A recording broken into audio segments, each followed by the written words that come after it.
Hey, welcome to Academy of Tone 147. Today, Miss You by the Rolling Stones. Okay. And a Telecaster, something special for me. You will rarely see me with a Telecaster, but this one feels great. And today's episode is about boutique amps. And we have some Bad Cat amps here in the house. There will be a great interview with the designer of these amps. And I actually got inspired by this little fellow here, which is the Black Cat. And what you just heard was my amp 1 using the tremolo and the built-in reverb. Later on you will see in an A-B comparison that this amp is actually very much an amp that I like. It is kind of the tone that I like. So the amp 1 kind of gets in this territory as well. Yeah, just being inspired by this beautiful, cool looking and great sounding boutique amp from Bad Cat, I dialed in a tone with the Tele and using that flip valve tremolo. I heard that Joe Bonamassa is using that as well. When I got it from the box, the other room, it was rattling. So the tube was falling inside the housing. I had to open it and plug the tube back in, but it still works. All good. Yeah. A few things about what's happening in my life last week and this week. I had a pleasure to have a cool gig last Saturday at the Lake Constance, Bodensee for the Germans, with my dear friend Alex Bayreuth. We had a double guitar gig, Rock Anarchy meets featuring Alex Bayreuth. And if you know Alex, he is that kind of guy that is a little bit heavier than I am. I'm more the vintage kind of guy, and he was playing actually the Iridium and his Siggy Brown Super Strat, something like that, and a Fat Cap. I was using my Fat Cap and I was using the Mercury Edition. We had big fun. Everybody enjoyed the concert. It was sold out, as things should be. The venue wasn't that big, but it was a nicely packed venue, and it was kind of a ceremony. People came there and really had fun and appreciated. And anarchy means there is never a rehearsal. So we just go there and have a few songs that we just put on a set list, and the rest is history. And it was history. We had fun. Yesterday, I was coming to my local music shop, 6 and 4, and at the counter I saw the poster of, this Friday there is another Anarchy concert, but it's called Blues Anarchy.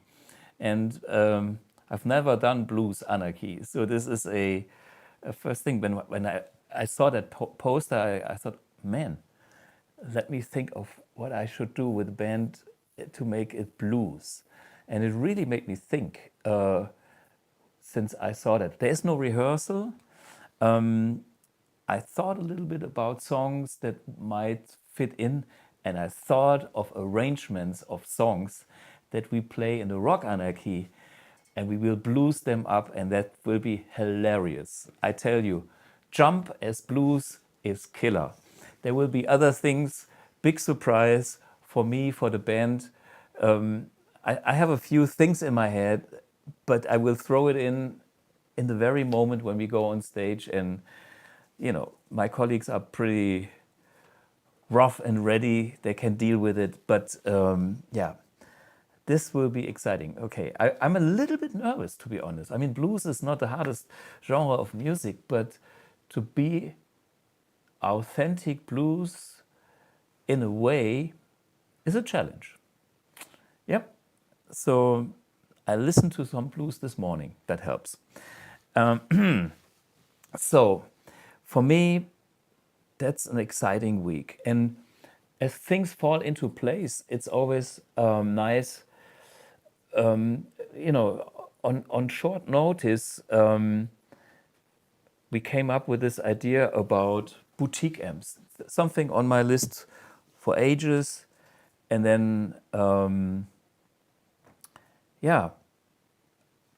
Heiko Bellon, the owner and boss of the local music store 6 and 4, just came up with the idea. Come on, Heiko, he's here.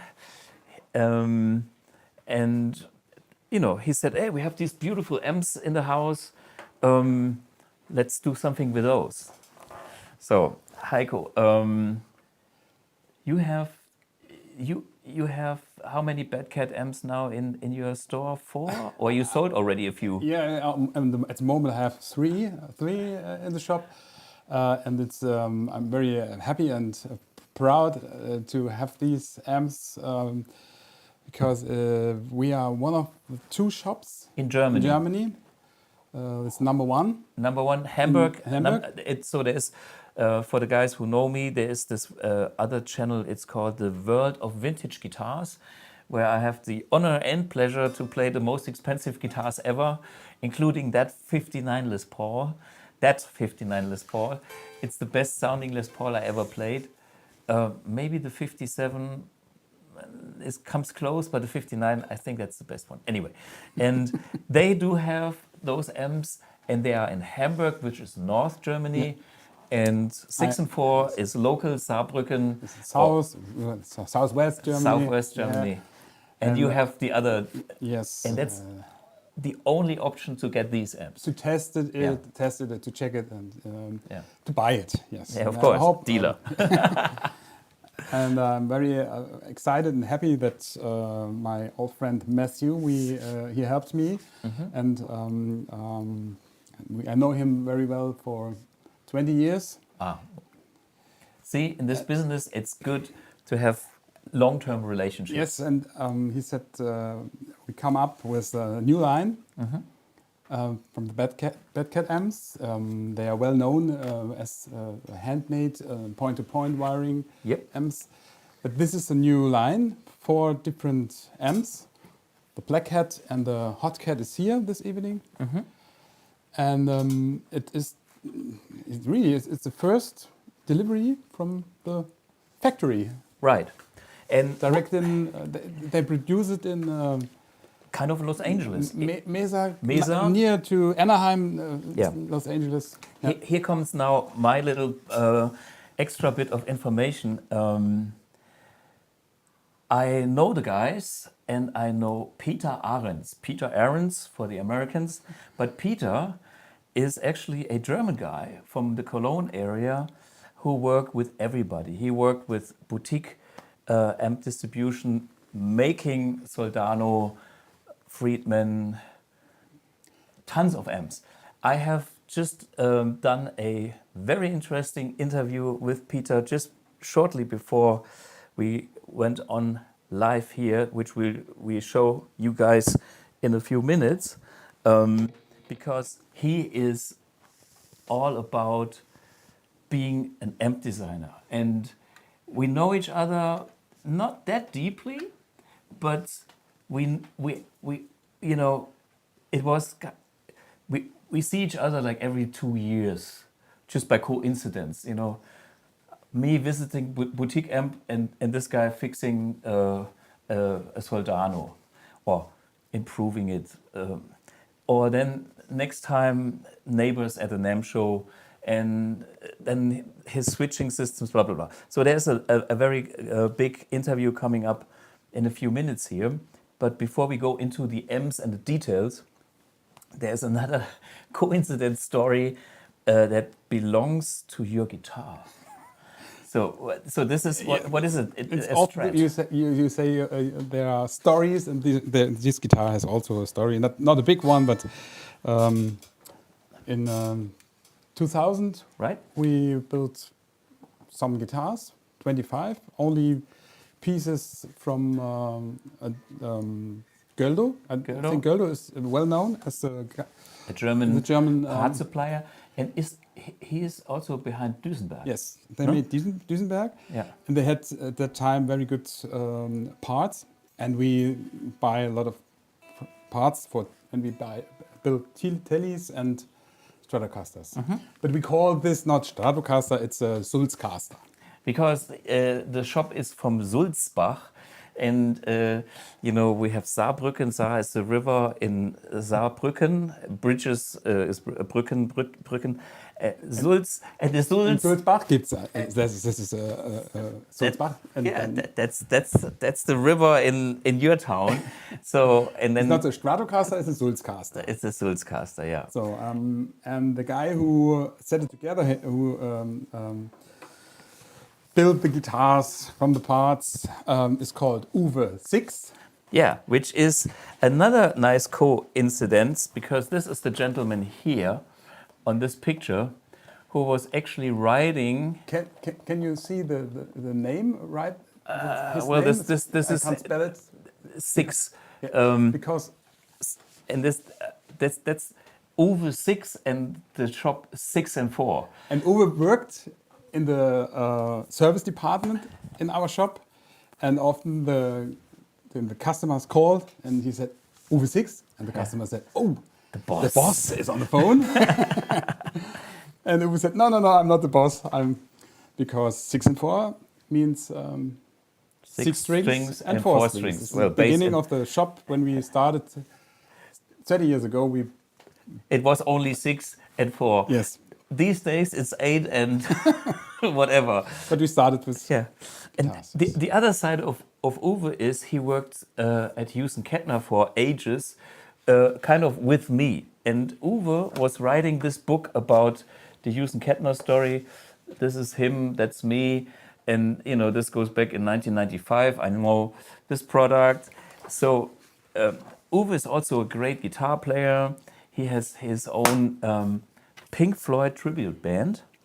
Very successful. Which is very successful, and well, Uwe is kind of, How do you say a killer guitarist? he's a killer guitar player, of course, yeah. And we know each other, and we trading licks. I showed him like, how you play this and stuff like that. Okay, I'm getting rid of my tremolo here because that's. So this is a Sulzcaster. What kind of pickups are there? I see. Same Duncan, SSL1. Okay, yeah, SSL1. Reversed, the normal version, and this is the Jeff Beck. Jeff Beck mini humbucker in single coil format. Yes. The rest is totally normal. Yeah. But the body is how is this called? The wood? Relic? Eingeschwungen. Oh, okay, eingeschwungen. And the guy who made it was the guy who made this treble booster. Okay, Bernd Meiser? Nein, not the other one. We'll look for the name later. The old version. I forgot it. And I sent him the body, and he had it. Vibration. So, okay, there is a process how to get new instruments to sound better and more like old versions. So in German it's eingeschwungen. But basically what you do, you apply some vibrations to it, some music and some frequencies. So the wood has to resonate and get all these treatments. Günther Krause. Ah, Günther Krause. Rangemaster. Yeah, Rangemaster. Hey, wait a minute. Günther Krause, now we tell something. Yes, because sure. I have a Rangemaster too, and this is, look at this, this is another story. Yes, and he wrote his name on it. Yeah, but I show you something else. This is a Rangemaster 2, and guess what this thing is called? K and B. And B is me, Blug. Okay. It's Krause and Blug. Again. See? So, from Aachen area. Yes. I've been to his place last century. And he built it with correct germanium. Transistor. Yes. we've done it. I was a big fan. Next story. Next story. See, everything is connected. And this is a K&B Krause and Blue And range. I sent him the master body, and he had it 1 week. And after this week, the guitar was much better. too. Okay, of course. Of course. And this is there was something wrote on it, and I don't like it. So I give it to my wife, and she's a painter. And she made the nice headstock. Yeah, very colorful. And I think some people are colorblind. They don't see red and green. Or was it blue and green? I don't know. But it is definitely a way. It's red and green. Yeah.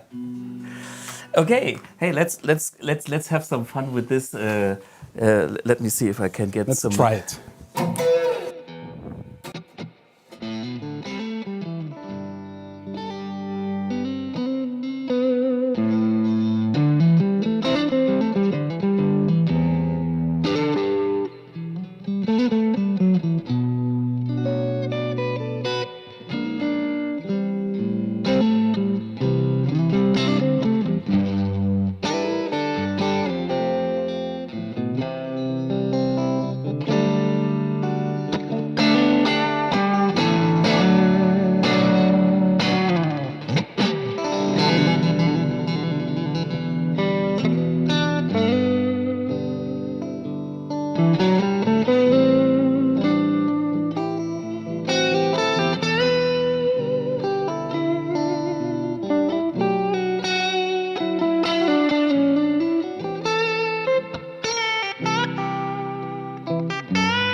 Finally, we played some notes together, which is always a good thing because we have many people watching guitar, and I know I do my thing more often, and you are in the shop, and you have no time to practice. Only in the bathroom.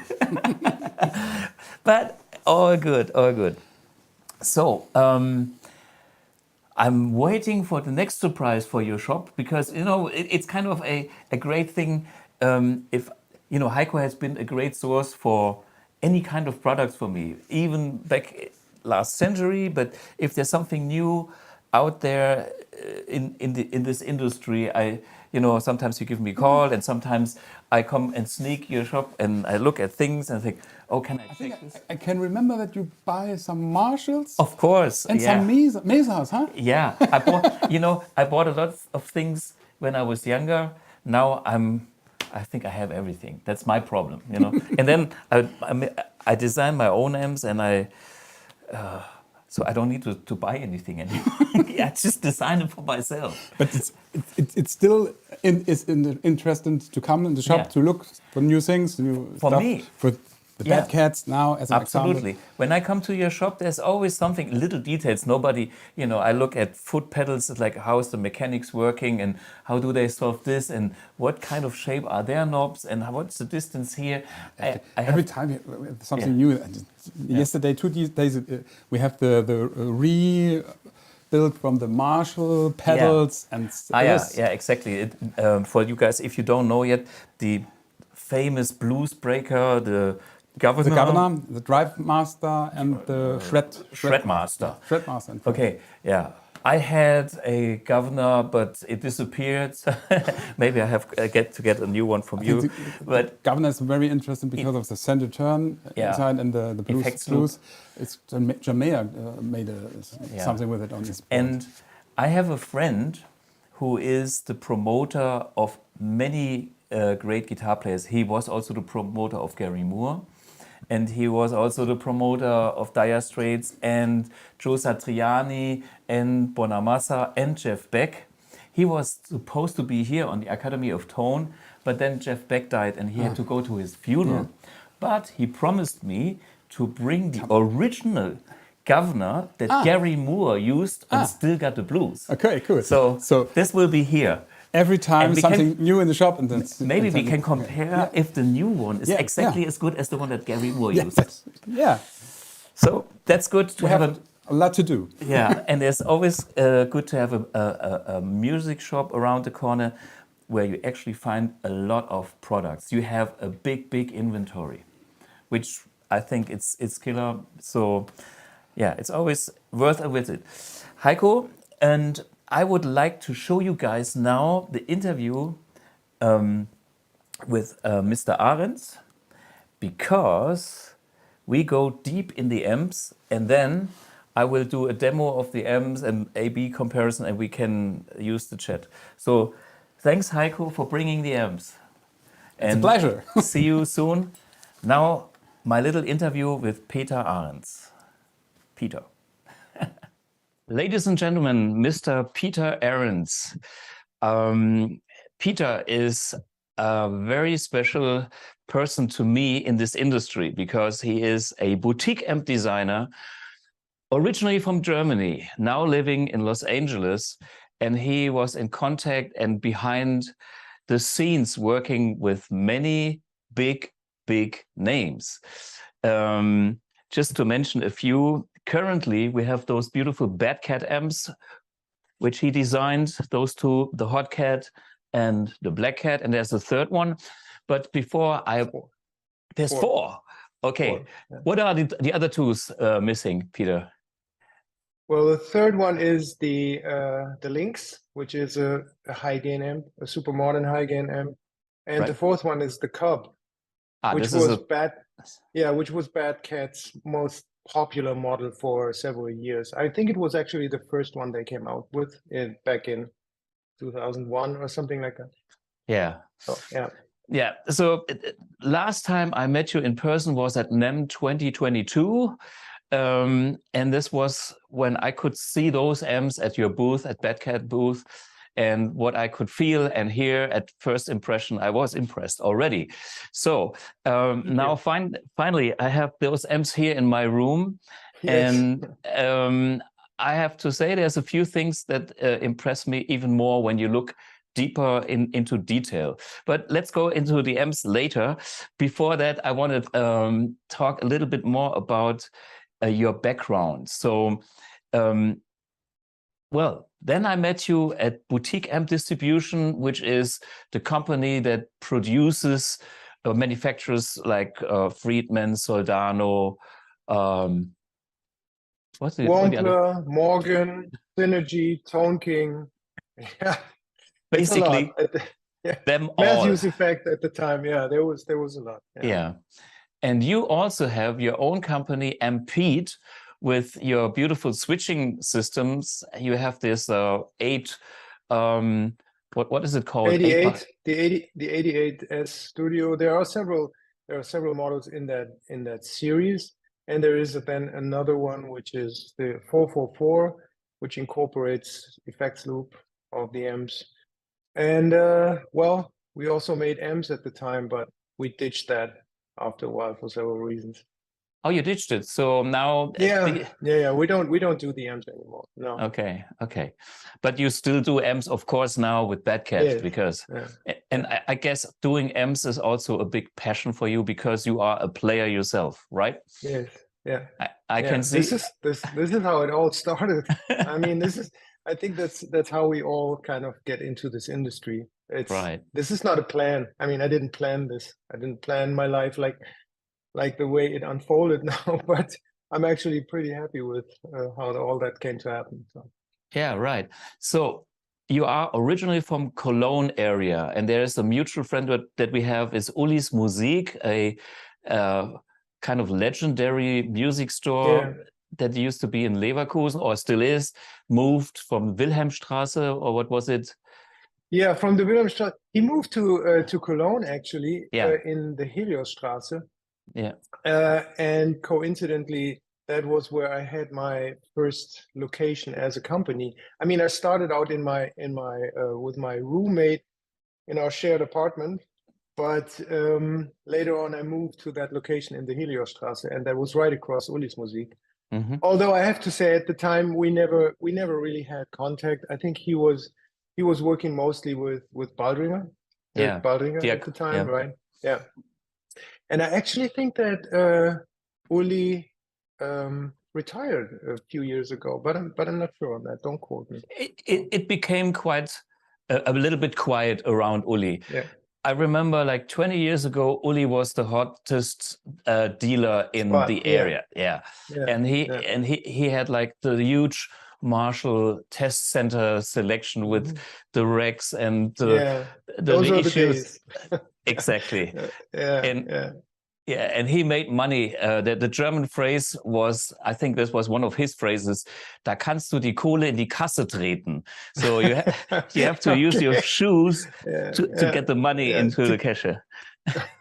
I mean, these were some good days, even in Germany. I mean, I think nowadays the business in Germany changed quite a bit. I mean, that was one of the reasons for me to actually go abroad at some point.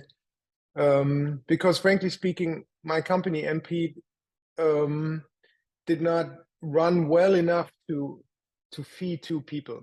It was mostly driven by my partner, or is still mostly driven by my partner Sebastian and myself. Although I have to say he is working more on a day-to-day basis, but it's also his side gig, just like mine.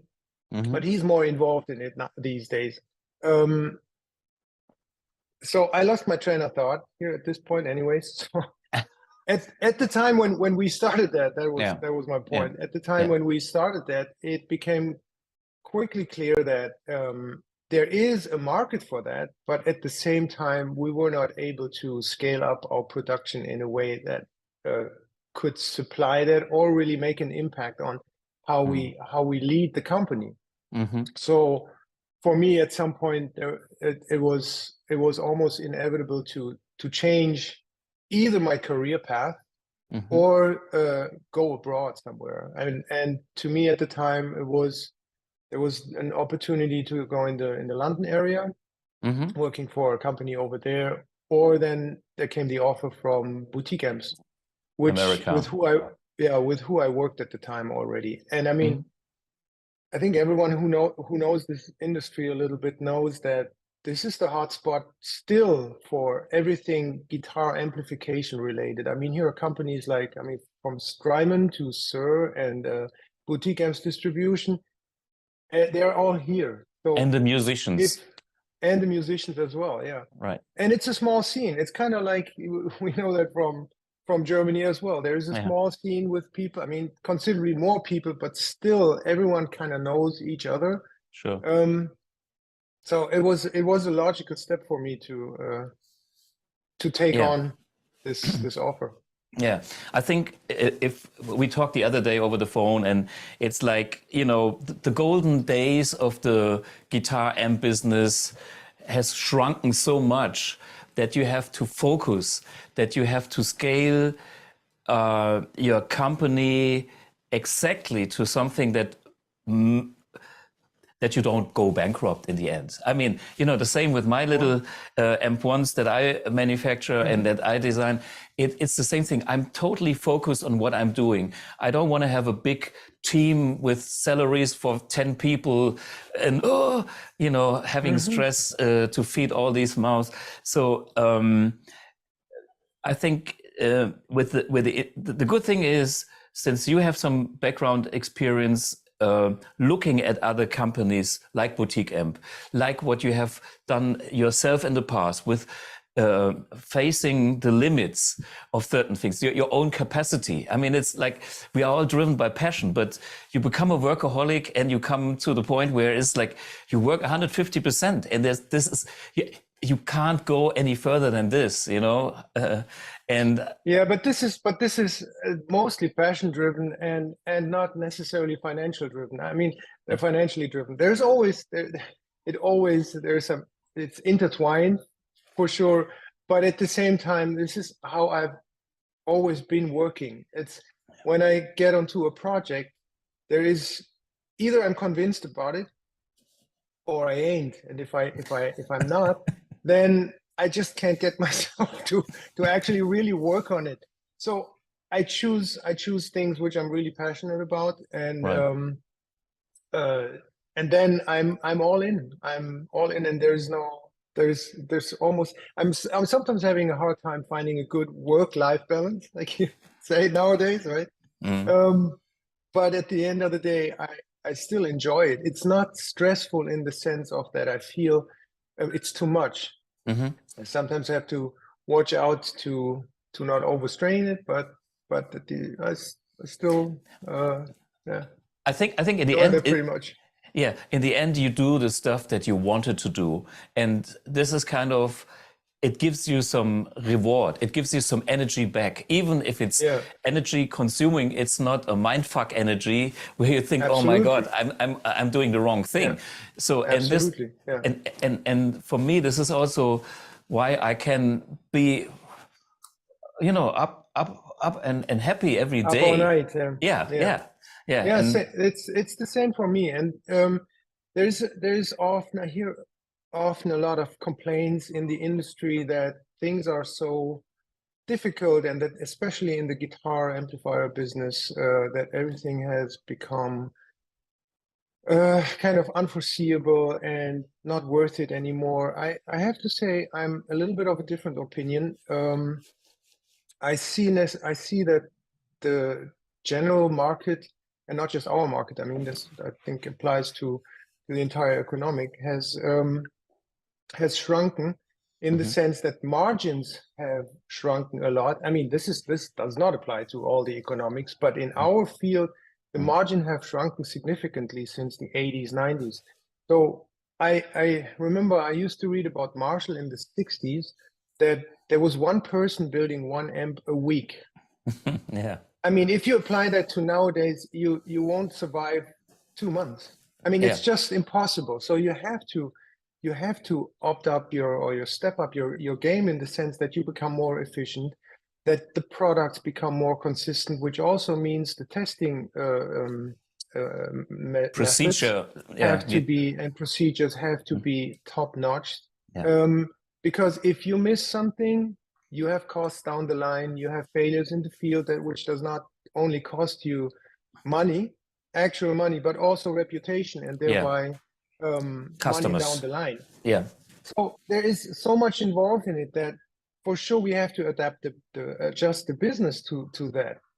But that's also at the same time challenging, because challenging and rewarding, because if you know about these things and if you adjust the business to that, you can actually still do a pretty decent job with something which is, still fun after all. I mean, we're not dealing with, we're having a war going on in Europe right now. You know, there's so much military industry here in this country.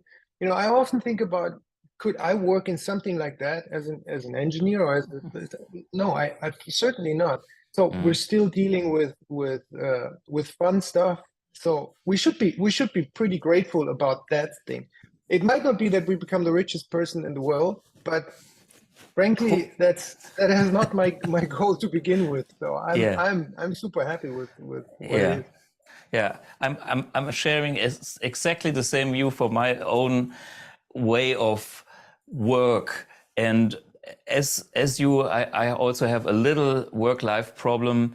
It's like, okay, I'm still gigging and I'm happy that I have my gigs because that's kind of a good excuse to escape this place, or, you know, the office or the R&D department. And being on stage, I have to admit, I don't have the time and energy to write that much new music like I used to do in the past.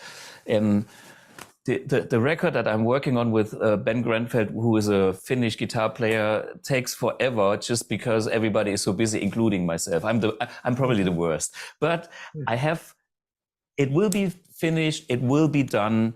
And the moment I'm going out on stage, I have my quality time as a musician again.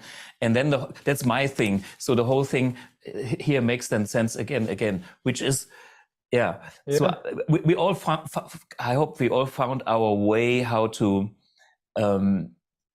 adapt the changes in the industry, and to play a role for ourselves and kind of the companies, whatever we work for or have, like in my case.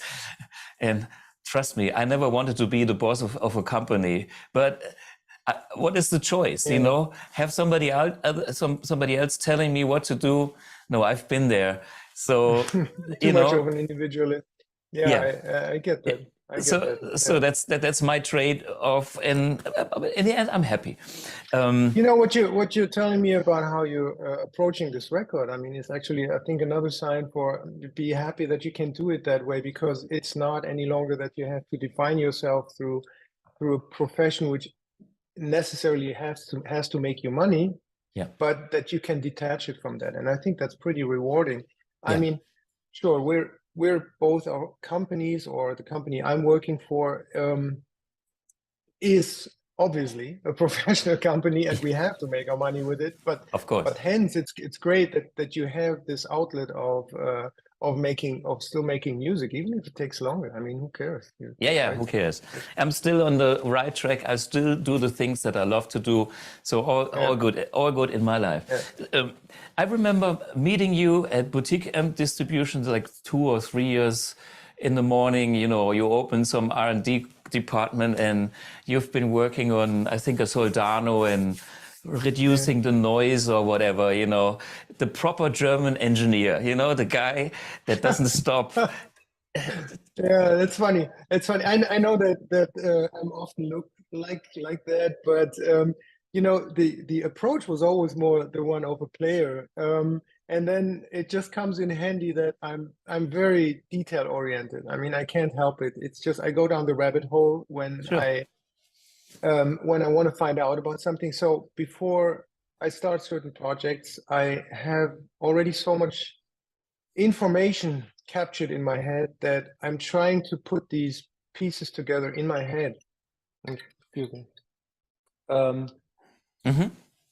Someone is calling me. So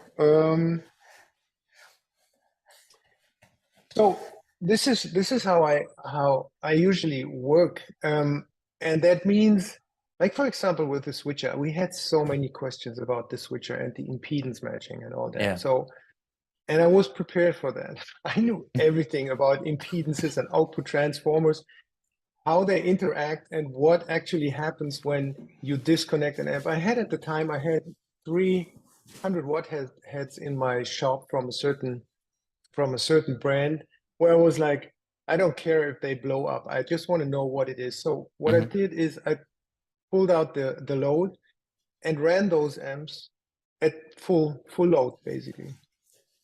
And I tell you what happened is nothing. After 10 minutes or something like that, I put them back in and they worked. Yeah. So so when people, and I understand that people are concerned about these things because you read it all over again on the internet. I have to kind of I have to approach it in a way like I get your concern, but the only thing is either you trust me with, I'm telling you, don't be concerned about it, or, well, see, you have whatever. Yeah, you have the experience, you have done it yourself, so you can tell it works, they don't blow up, and of course there have been amps that blew up. Maybe there was no load and a lot of signal, and it was self-oscillating, that kind of things can kill an amp. But if you kill the input and just have an open output, even if the master is on, the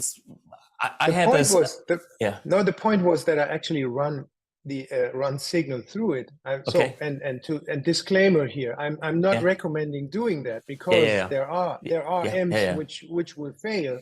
I'm just saying it is not as extreme as it is depicted on the internet. So there's a lot of range where you actually can focus or can calculate things on. Yeah, I have, for instance, with my cabinets, I have speakers that are rated to 60 watts. Okay, my amp is rated 100 watts. Of course, I can kill my speaker, but this means I have to go like master crank, and I have to make so much noise that the speaker compresses like to death, and then the coil burns. Hey, I can kill speakers, but I play my 60 watt speaker with what is it? Dauerleistung, the continuous power. RMS. And the 120 watt peak. I played with my 100 watt amp, and how many gigs? Maybe 100 or 150 gigs, no speaker blown. Why? Because I have a dynamic signal and I'm not frying my voice coil. So, of course, everybody's like, oh, 100 watts. So I put in a half power mode for the customers who have that fear. So it's reduced to 50 watts, and then they are safe. I don't like it that much, because I miss a little bit of that headroom that I get from the 100 watts, which makes it a bit more punchier. But I'm not crazy and, time everything to 10 and then play punk music. That's not my thing. I play dynamic, and then everything works. I would love totally to hear you playing punk music. Well, I love punk. There's nothing wrong about it. I had an American guy once that wanted to make me famous and said, Thomas Blug is a shitty name for you. We call you Tommy Fuckface.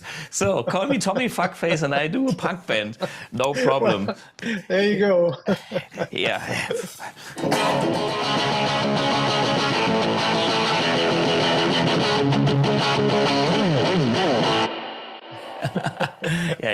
Okay.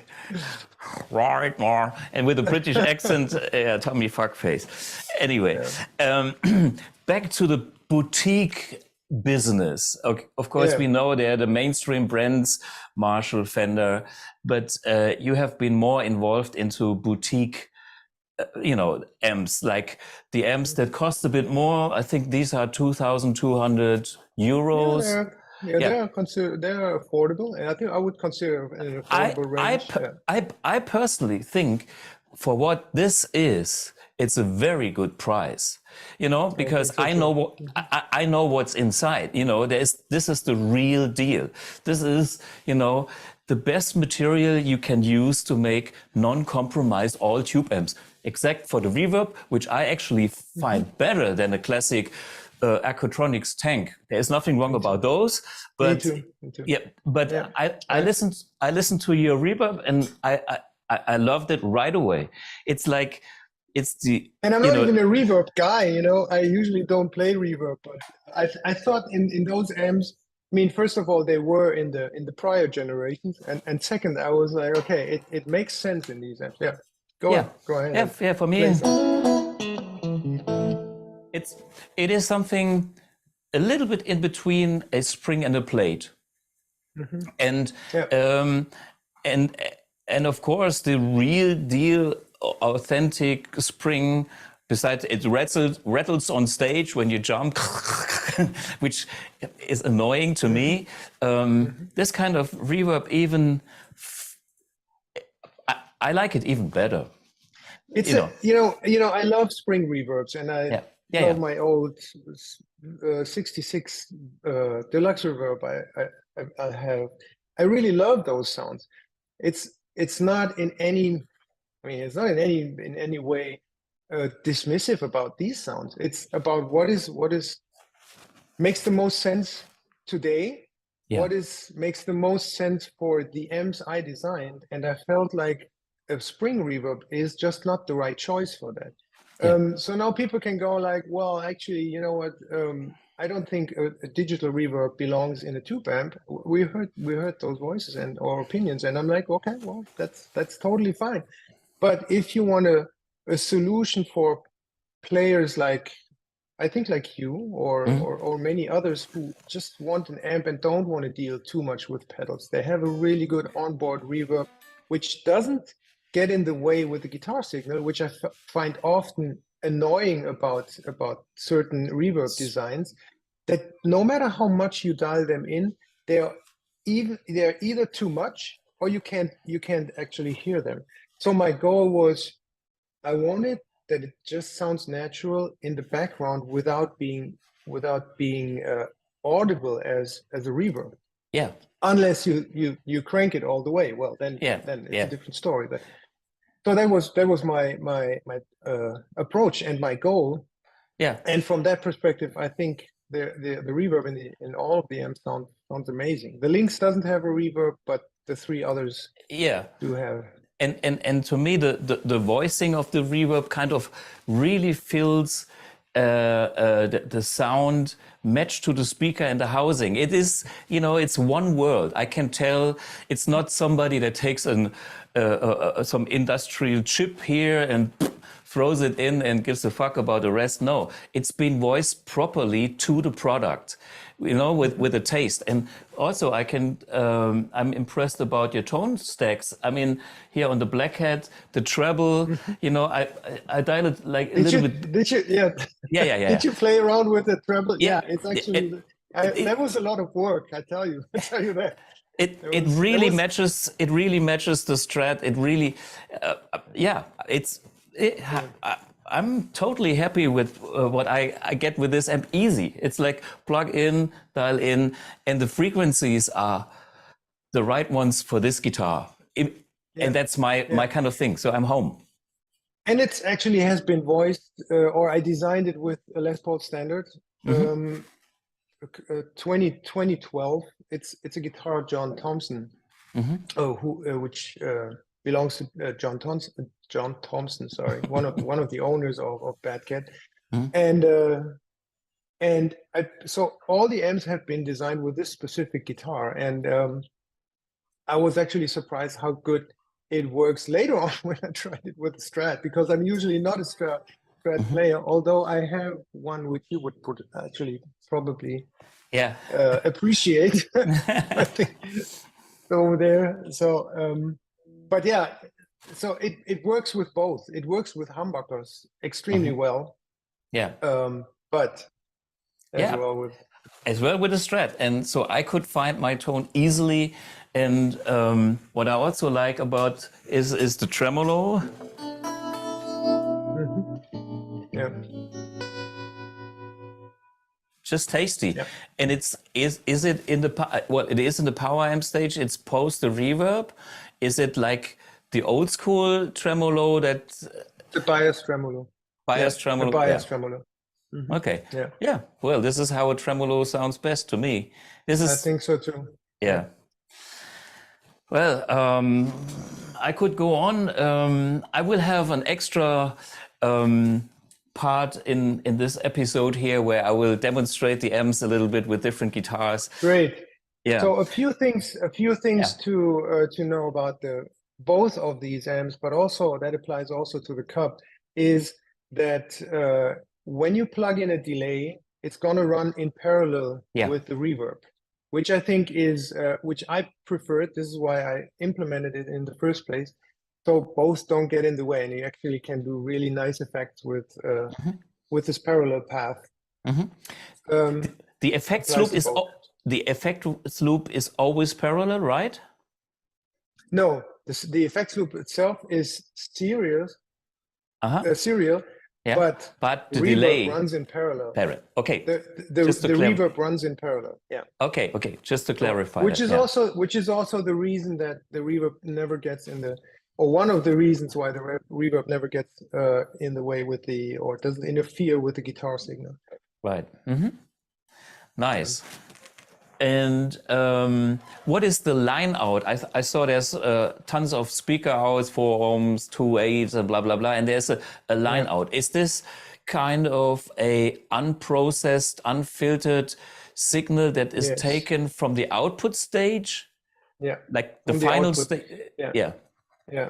It addresses the needs to run it into an IR loader. Yeah. Right. So nowadays, often people run IR loaders. Something like that. Yeah.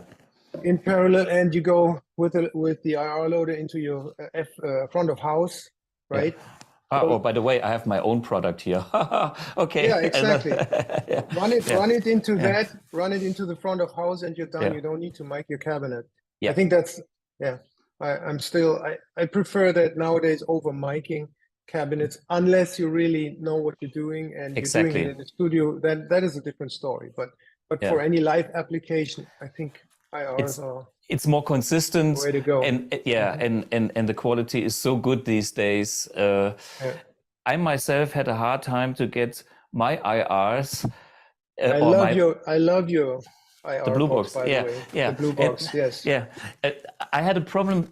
My original cabinet that I took the IRs from with my own mics. I tried to get that sound with the mics back, and I couldn't, because I spent, I was so focused when I did the IRs that I kind of really hit the sweet spot, and that's now captured in this IR loader. And now the box is still there. Maybe it aged a little bit, but I think I lost the magic place of the microphone. So anyway, so the good thing about this consistency things is that you can rely on this in a live situation. You plug it in, this works, done. Good tone. Yeah, I agree. I totally agree. Yeah, a few words about the Hotcat, since it's there from your side. The Hotcat is like. I would say it's more a traditional higher gain amplifier with a wide spectrum. You have a dedicated clean, which is really clean. I think you probably already checked it out. It differs from the one in the Black Cat. So I didn't want to, with all the amps, I didn't want to copy sounds. I wanted to design 4 distinct amps with 4 distinct sounds. So one of the outstanding features of the Hotcat is actually channel 1 in the high mode, which can be a little much with single coils. You might have heard that, but at the same time, I didn't want to take that out, because we always refer to it as the Jimmy Page snap. And if you play it with the Les Paul, it's got this kind of like almost over aggressive top end, but I love it. So. And we were like, okay, some people gonna be like, oh no, that's too much. But then we took it out and we were like, oh no, it's a little lame, So we decided, like, I just wanted to keep it in there. Cool. I still love this thing, even if it probably stands out a little when you listen to the amp across the entire range. Well, super cool. I will check this out with my Les Paul, and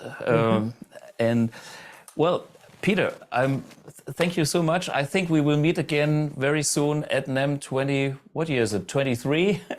23. Yes, it's in April, right? It's not far from. It's actually in 6 weeks or something like that. Yeah. So really looking forward to meet you in person again. We have a coffee, a beer, or something like that, no? Yeah, that sounds great. Yeah, hey, thanks so much for joining in. Thanks for having your time for me. And thanks for having me, Thomas. See you soon. Peter Arends, yeah, amp designer par excellence. And I kind of like people that have that dedication to detail, because I can spend hours, days and weeks to work on something like my amps, including Amp X. You all know the long wait for this product. But if something needs to be right, it needs to be right. Okay, I will have a little quick check on these beautiful amps. So the Black Hat here is what I'm using right now. So no sound, I'm plugged in here. First of all, there is a reverb.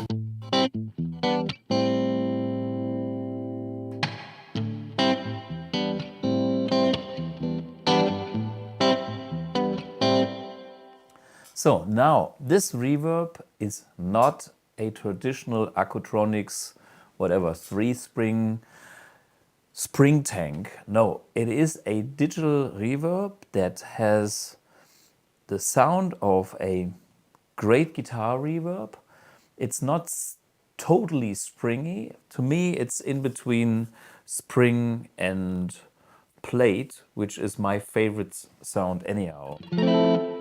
And it makes the guitar kind of embedded in a nice room. So the guitar always is on top of the reverb and makes you feel better, makes you play better.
Hello, I hope I'm back. I just heard Lucas tell me that I was off, so the battery pack was gone.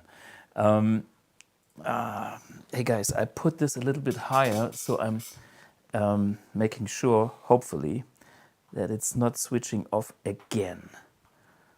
So, okay.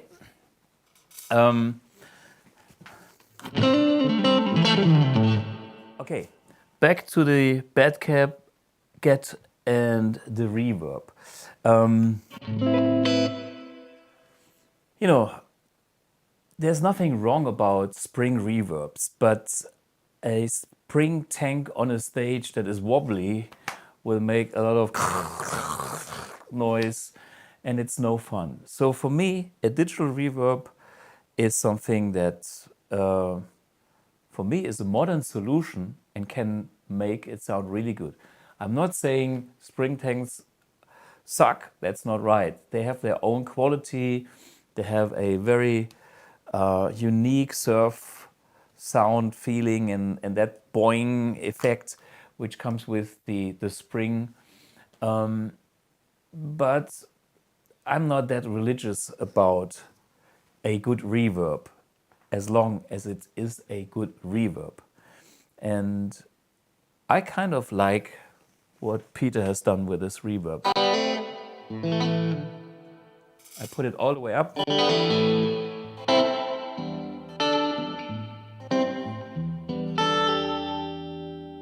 Middle position.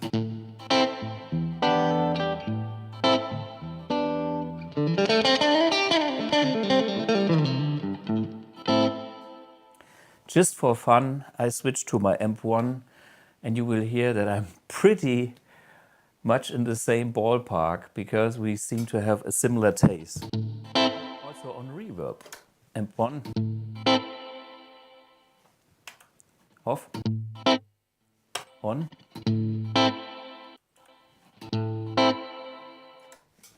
Bad cat. The bad cat is a slightly bit warmer.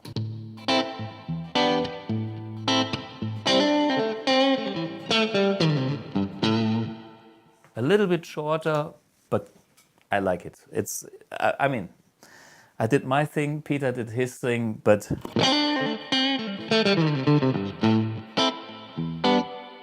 that's the amp one. It's a little bit longer. Hey, to me, very, very similar, and just actually my taste. Okay, let's check the bad cat a little bit more.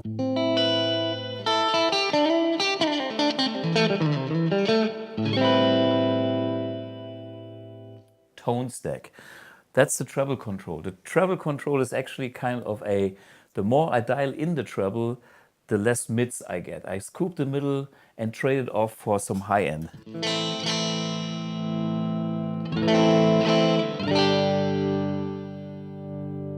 So I would say the counterclockwise position that I'm using here is great for single coils because it fills up the tone and makes the strat, for instance, sound thicker and not hollow. On the other side, the treble will kind of scoop away the way too much mids of a humbucker sometimes and give you more clarity. So that's an unusual but very musical tone stack in this amp here. Bass.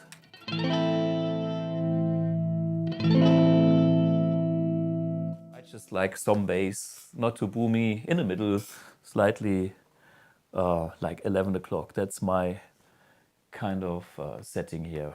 The cut control is something you might know from a Vox AC30 because it's working the power amp stage and yeah, it reduces presence in a way, but it makes the amp from bright to dark. If I crank it, it's cut the highs, which makes it well, warmer.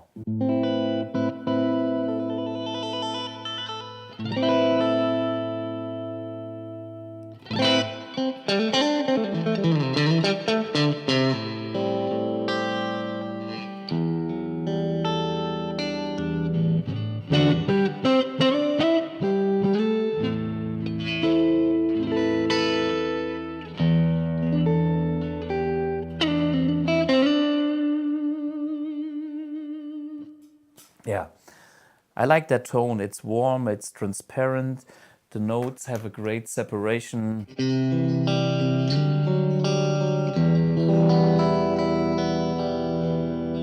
Yeah, and the Strat sounds balanced.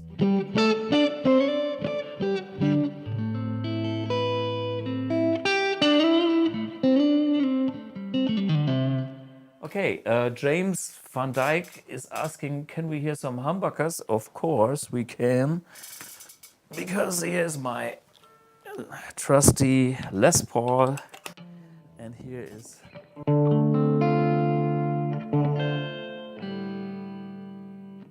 the treble on the other side.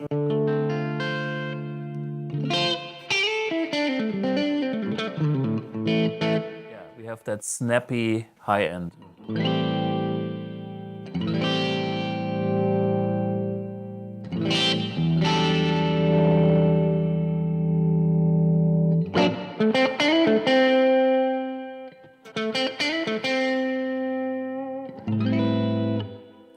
I would put it probably in the mid for this guitar here.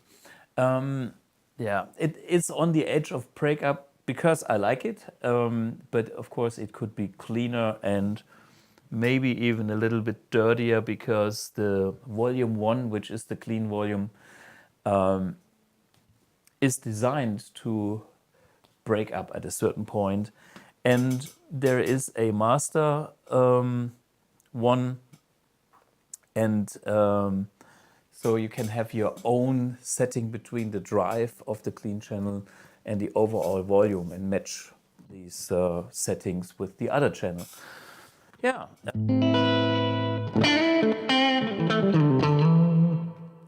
I go back for the Strat just for fun and show you a very nice feature that I like a lot.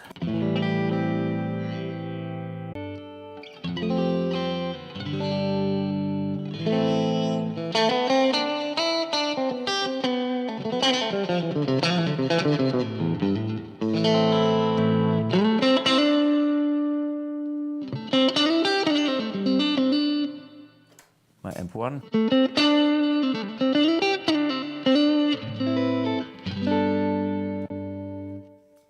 Similar territory. Nice feature on the Bad Cat is Tremolo. And this is a real coming from the power amp stage. Speed.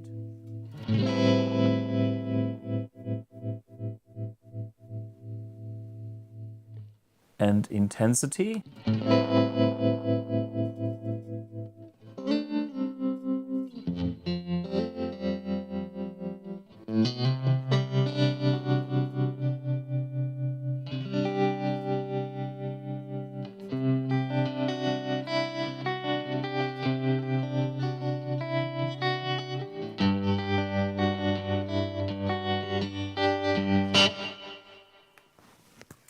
The thing here is you can hear that the tremolo is post the reverb. So the reverb gets modulated with the tremolo, volume modulation. To get a similar effect, I'm using this flip, I think it's a Guitarists tremolo that I found in my collection, which I have to put in the effects loop of the amp 1.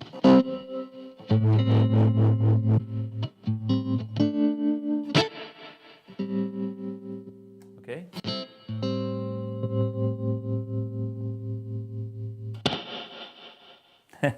So, back for the Bad Cat. Yeah, sounds killer.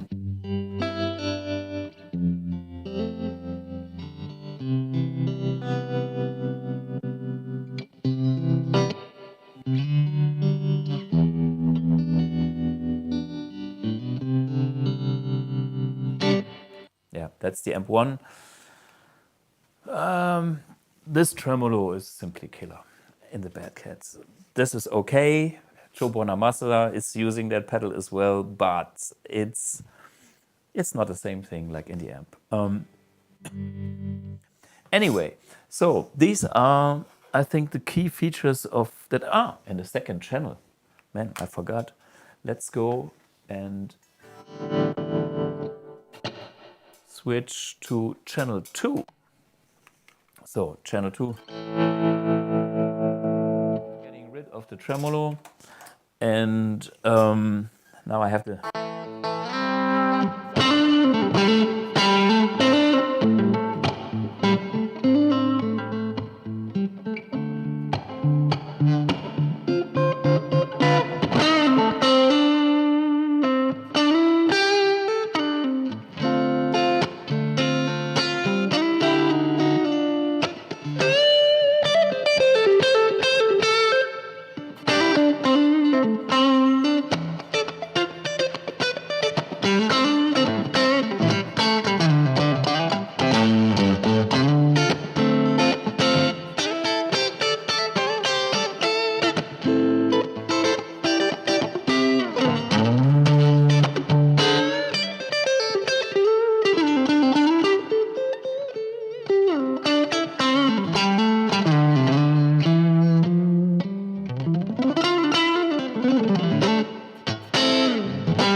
it's a very, very dynamic. It's not high gain. It's a medium gain, but cleans up so well drive channel. Of course, I put the gain or the volume 2 on maximum now, but I can get also to another position with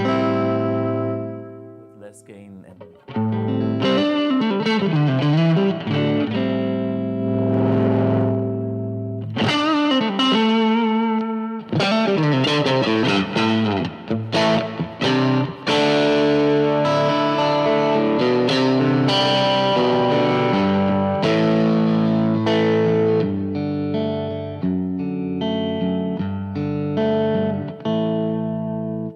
I can see tunes or tones is saying that control turned up sounds a little bit like Vox. Yeah, but I think it is based on some good old ideas, but with his own handwriting and taste. Yeah. So any other comments here, guys? Sounds a little bit like Vox, Bad Cat. AB with amp 1 and Bad Cat. Yeah, let's see. I can try to AB this sound as well, which is killer. I would go for my vintage channel. Let me see if I can.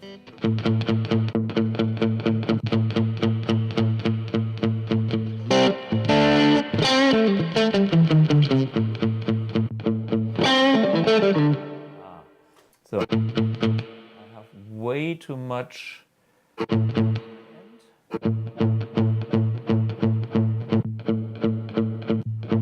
different bass.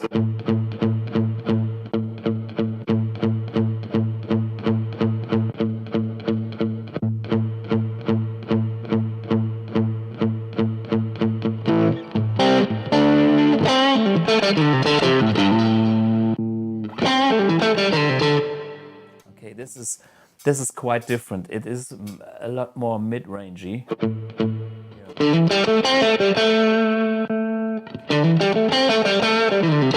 That's closer.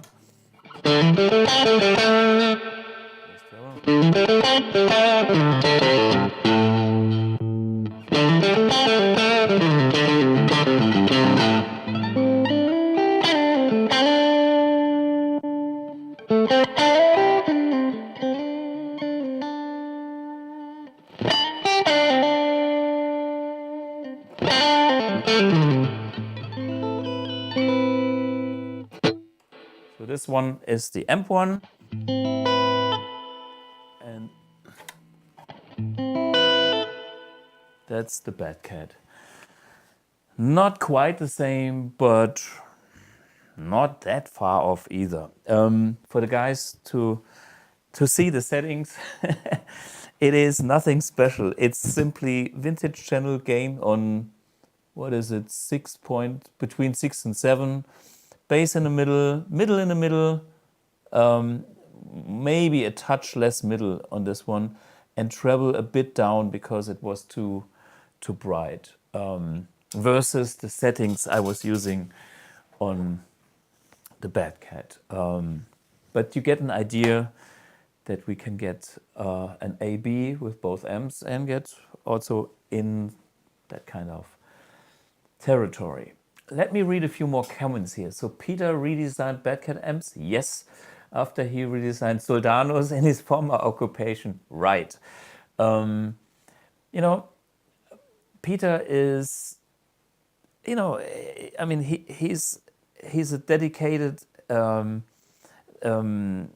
designer with all the knowledge. And when I met him, he showed me stuff that some of the star designers did, which were sounding good, but were not perfect. And Peter doesn't stop there, and he simply tweaked what the other big names have done to make it less noisy, or, you know, better spectrum with the knobs and stuff like that. So yeah, there are people behind the scenes that don't have the biggest names, but are the most important people, for me at least. But hey, there's nothing wrong about Mike Soldano, because he came up with that sound that wrote history and everybody loves it, including myself.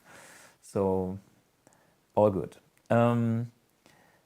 Oli P, will it also be possible to switch a tremolo after reverb in Amp X? Yes.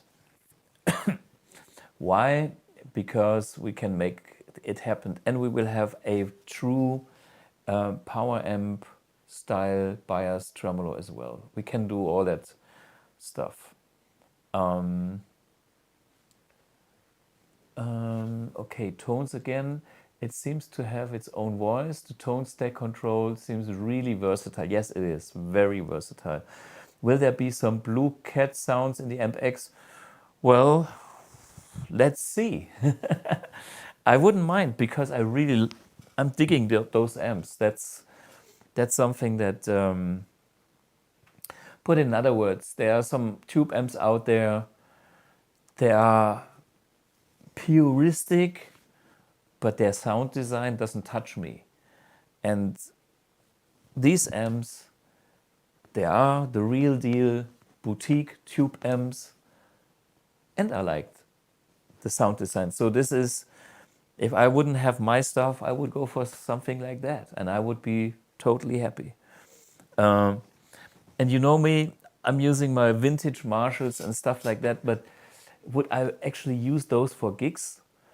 Not really, because they are not reliable enough. They have to be worked on. There's no replacement for them. They have no channel switching. So not a good choice to tour with. Something like that, or of course my Amp 1. This is, of course, ultra compact, ultra lightweight, versatile, and yeah, that's what I would do. Okay, there's another amp, which is the Hot Cat. So what's going on the Hot Cat? Switch it over.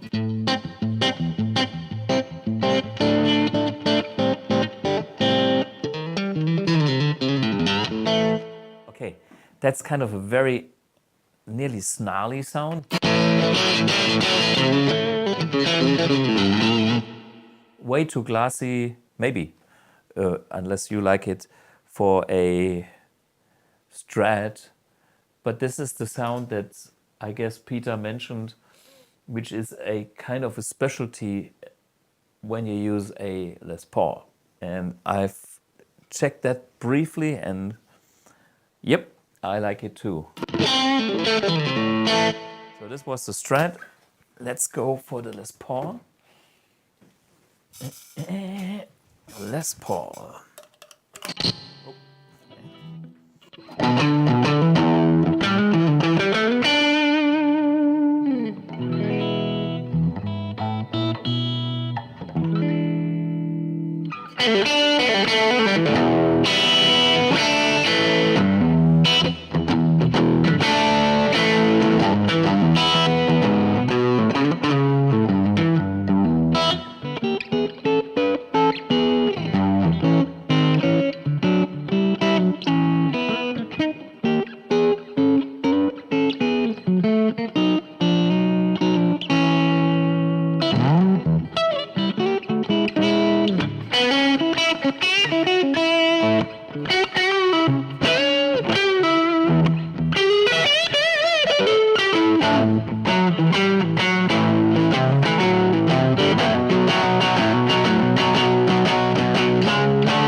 Les Paul, and that's the tone that you get out of the Hot Cat using actually the first channel on the high mode. The low mode is just clean. Cleanish. I cranked it also, but this gives you this extreme nice bite. Okay, it's a matter of taste, but I like it. It's that snappy.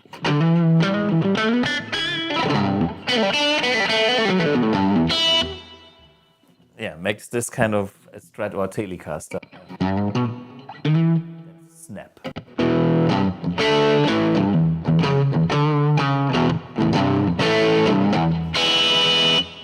It's a very, very special, unusual tone, but it has some character. I like it. Okay, the second channel here is.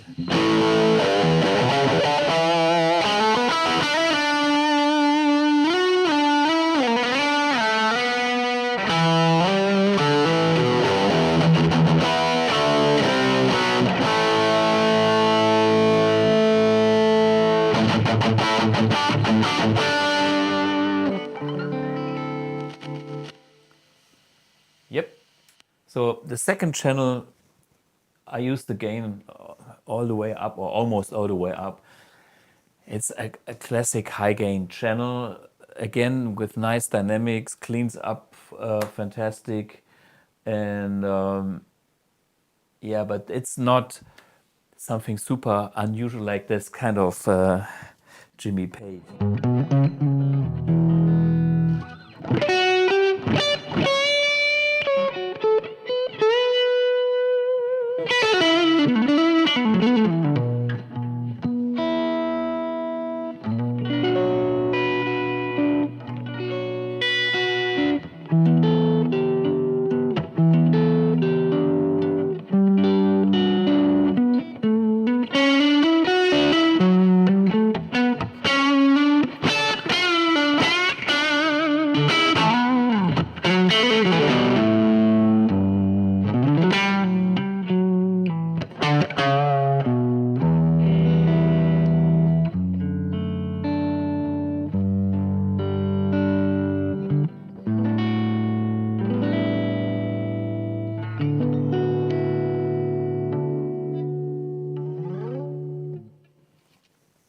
Yeah, that's a tone with some super special character.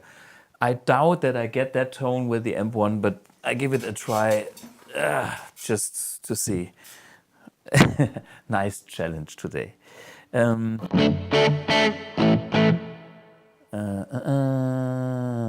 Okay, well, snappy highs means vintage channel, not too much gain, and see where.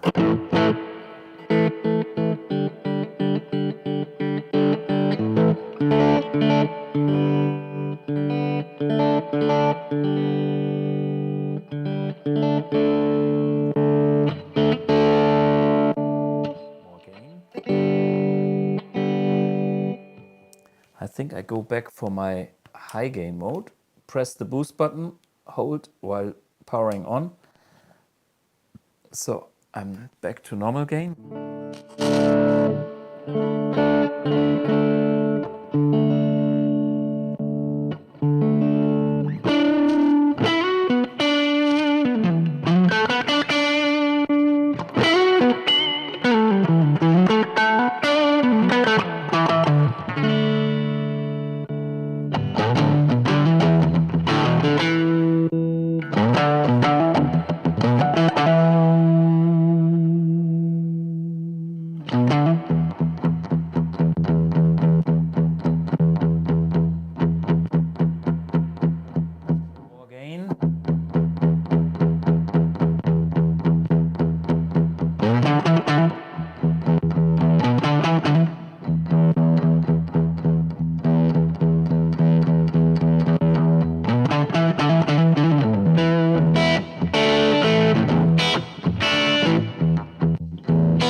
It's not the same.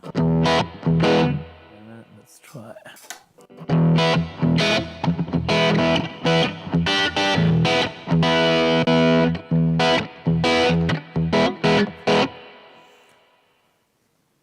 Okay, somewhere.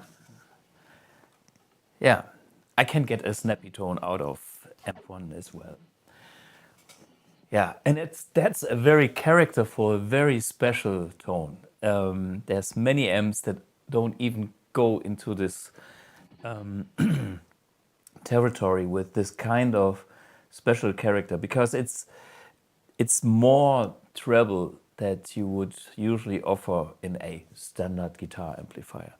I'm getting there with the gain on a low setting because of my treble bleed. So I increase the gain with the boost, and I use the gain on, what is it? Actually 2, very, very low. So the treble bleed capacitor on the gain control gives me all this nice bitey high end before the overdrive stage, and the stage then gets saturated with all these highs in a way. And you have to have a very dynamic clipping, like in this one or in this one. Otherwise, it sounds shrill and ugly. Anyway, so any questions from you guys? Built-in tremolo, yes. It seems to have its own voice. Yep. Okay, dynamic. Dynamic is very important. How is the sound recorded? Is it not the sound in your room? Well, I'm using, as usual, on every Academy of Tone, I'm using the same setup with the switching system. So everything goes through the blue box. And for a change, I used a 112 open back cabinet, which is what the Bad Cat combos are. These are combos. They have open back, and I think it's kind of a vintage 30 special edition style Celestion speaker.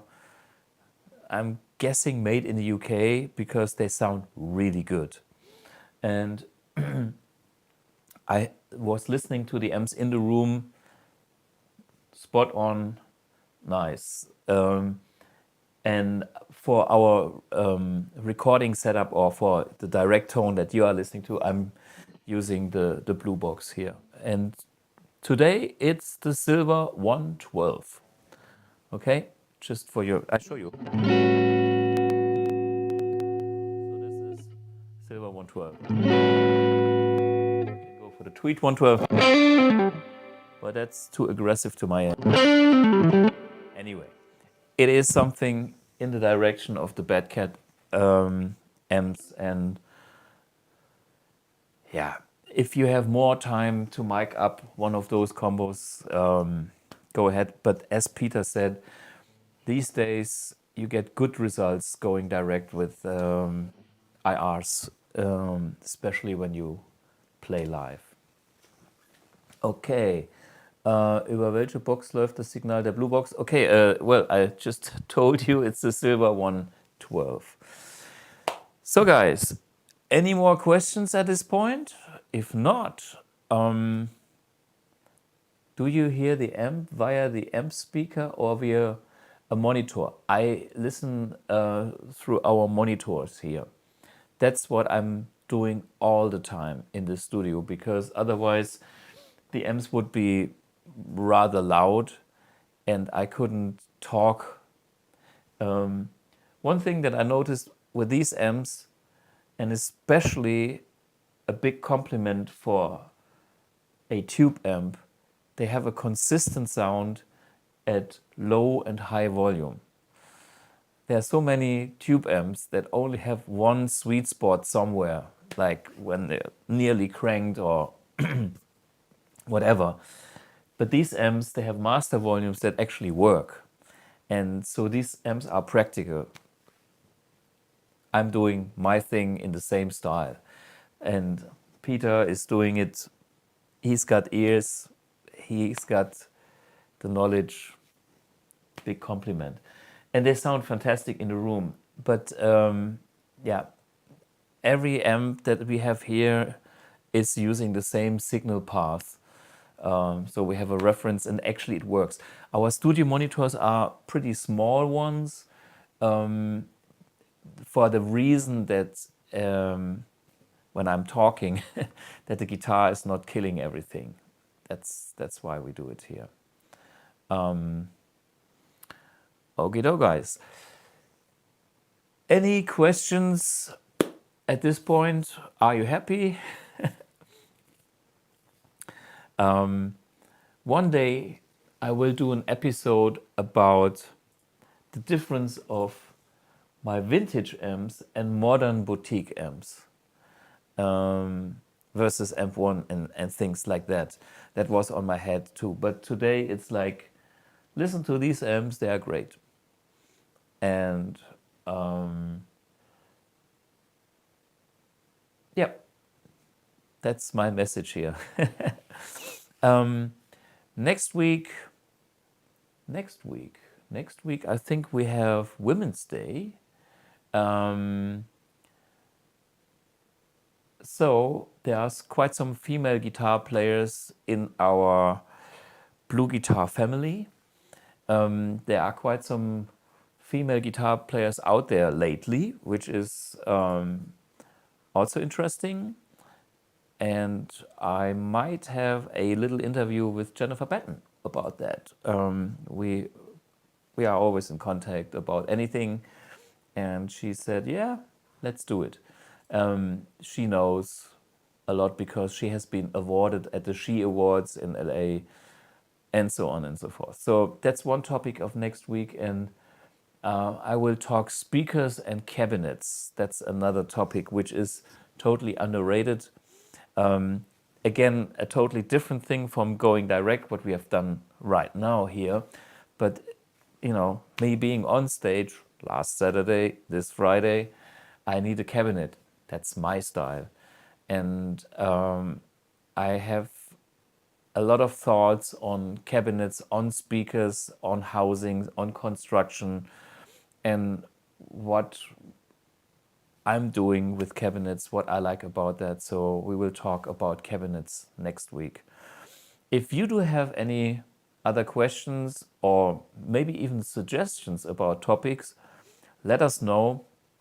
There's more planned already, but hey, you know, I'm doing that for my own pleasure, and I like to share my knowledge with you guys. And if there's anything you want to know, simply ask me. I don't know everything, but I got friends. If I don't know, they might know. Okie doke. So thanks for joining in. See you next week. Same time, same place. Nice evening. Cheers. Bye-bye.